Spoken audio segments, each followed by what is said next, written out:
అనేక మంది స్థానిక నాయకులు వీరన్న గారి ఆధ్వర్యంలో, కిషన్ నాయక్ గారి ఆధ్వర్యంలో, మా తమ్ముడు పవన్ గారు, మాధవ్ గారి ఆధ్వర్యంలో చేరడం జరిగింది. మరి జాగృతిలో నాయకులకు, కార్యకర్తలందరికీ కూడా ధన్యవాదాలు తెలియజేస్తున్నారు.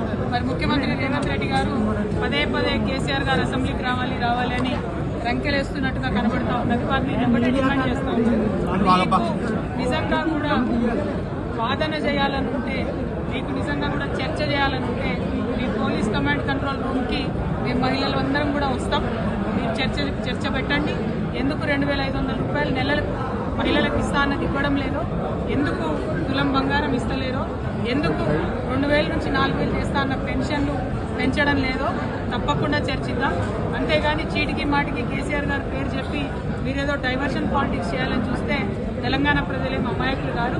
మీరు చేయనటువంటి విషయాన్ని ఖచ్చితంగా వెంటబడతాం.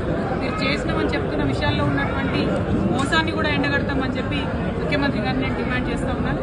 Thank you. జై తెలంగాణ.